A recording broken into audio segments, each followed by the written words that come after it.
नमस्कार दोस्तों, मैं अपने YouTube चैनल विश्वास कहानी में आप सभी का स्वागत करता આજે આપણે જાણીશું કે રેશમના કીડાથી કાપડ કેવી રીતે બને છે અને શા માટે તે સૌથી મોંઘું વેચાય છે। મિત્રો, હજારો વર્ષોથી રેશમને શા માટે શ્રેષ્ઠ માનવામાં આવે છે અને તેને વિશ્વના સૌથી મોંઘા કાપડામાંનું એક માનવામાં આવે છે। મોટા જથ્થામાં રેશમનું ઉત્પાદન કરવા માટે રેશમ ઉત્પાદક જીવોને ઉછેરવા પડે છે। સિલ્કની વધતી જતી માંગને કારણે હવે તે એક ઉદ્યોગ બની ગયો છે। સૌથી મહત્વની વાત તો એ છે કે આ ઉદ્યોગ ખૂબ જ ઓછા ખર્ચે સ્થાપિત કરી શકાય છે અને તમે આ કામ ખેતી અને ઘરના અન્ય કામો સાથે સરળતાથી પણ કરી શકો છો। રેશમ ઉત્પાદનની દ્રષ્ટિએ ભારત ચીન પછી વિશ્વમાં બીજા ક્રમે છે। તો મિત્રો, અહીં રેશમનું કાપડ બનાવવા માટે સૌપ્રથમ તો ઈંડા એકત્રિત કરવામાં આવે છે। અહીં રેશમના કીડાના ઈંડા વિશે વાત થઈ રહી છે। રેશમની ખેતી એ રેશમના કીડાની ખેતી માટે વપરાતો શબ્દ છે। માદા કીડો એક સમયે 300 થી 500 ઈંડા મૂકે છે। આ બધા જ ઈંડા એક જગ્યાએ નાખવામાં આવે છે, જેમાંથી લાર્વા નીકળે છે। આ લાર્વાથી જ કામ થઈ જાય છે। તો મિત્રો, રેશમના કીડા જુદા જુદા કમ્પાર્ટમેન્ટમાં રાખવામાં આવે છે। દરેક રેશમના કીડાને મેન્યુઅલી અલગ રાખવામાં આવે છે અને તેને નાના કમ્પાર્ટમેન્ટમાં રાખવામાં આવે છે।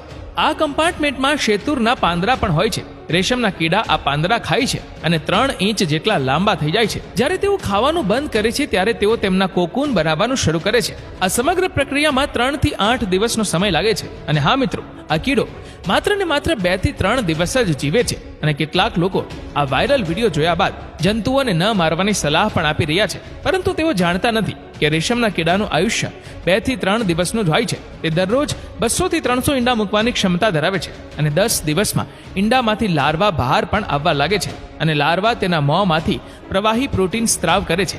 આ પ્રોટીન હવાના સંપર્કમાં આવવાની સાથે સખત થઈ જાય છે અને દોરાનું રૂપ લઈ લે છે, જેને કોકૂન કહેવામાં આવે છે। તમને જાણીને નવાઈ લાગશે કે એક રેશમનો કીડો રેશમનો એક દોરો જ બનાવે છે, જે 100 મીટર સુધી લાંબો થઈ શકે છે। કિલો રેશમનું ઉત્પાદન કરવા માટે 2600 થી 3000 રેશમના કીડાઓને મહેનત કરવી પડે છે। હવે મિત્રો, ચાલો આપણે જાણીએ કે કોકૂનમાંથી દોરો કાઢવાનું કામ કેવી રીતે થાય છે। હવે સિલ્ક બનવાની સૌથી મુશ્કેલ પ્રોસેસ આવે છે। રેશમના કીડાવાળા કોકૂનને ઉકળતા પાણીમાં નાખવામાં આવે છે, જેથી રેશમનો દોરો સરળતાથી બહાર આવી શકે।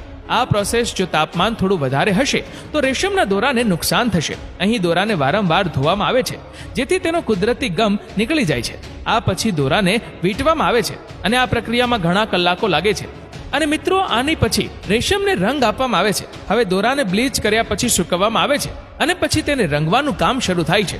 તેનો રંગ પણ કુદરતી વસ્તુઓમાંથી બનાવવામાં આવે છે। તેનાથી સિલ્કની ક્વોલિટી તેવી ને તેવી જ રહે છે। અલગ અલગ દોરાને બંડલમાં બાંધીને રંગવામાં આવે છે। આવું કેટલાક દિવસો સુધી વારંવાર કરવામાં આવે છે। આમ કરવાથી યોગ્ય કલર ટોન અને ગુણવત્તા બને છે। અને હા, જે સિલ્કને કેમિકલ ડાયથી ડાય કરવામાં આવે છે તે ઝડપથી તૈયાર થઈ જાય છે। આટલી લાંબી પ્રોસેસ પછી ડાય કરેલા દોરાને સૂકવવામાં આવે છે અને પછી તેને કાંતવામાં આવે છે। અને હા મિત્રો, સ્પિનિંગ પ્રોસેસ હવે ઔદ્યોગિક બની ગઈ છે, તેથી તે ખૂબ ઝડપથી થવા લાગ્યું છે। અને મિત્રો, સાડી કેવી રીતે બને છે? હવે આ દોરાઓ લૂમ પર જાય છે અને પાવર લૂમ અને હેન્ડલૂમ બંનેનો ઉપયોગ કરીને સિલ્કની સાડીઓ બનાવી શકાય છે। આ દોરાને એક નિશ્ચિત પેટર્નમાં વળવામાં આવે છે। ધીમે ધીમે વળાંટ પછી એક સાડી તૈયાર થાય છે। આ પ્રક્રિયા દ્વારા કાપડ પણ બનાવવામાં આવે છે। જો આપણે હેન્ડલૂમ વિશે વાત કરીએ તો સાડી બનાવવામાં 4-5 દિવસથી લઈને 2-3 મહિનાનો સમય લાગી શકે છે અને પાવર લૂમ આ પ્રોસેસને 1 દિવસમાં કરી શકે છે। આ જ કારણ છે મિત્રો કે સિલ્ક બહુ જ મોંઘું છે। दोस्तों, आपको ऐसी कहानी सुनने के लिए हमारी विश्वास कहानी को चैनल को सब्सक्राइब करें। हम आपको ऐसी कहानी वाला वीडियो भेजते रह। धन्यवाद दोस्तों।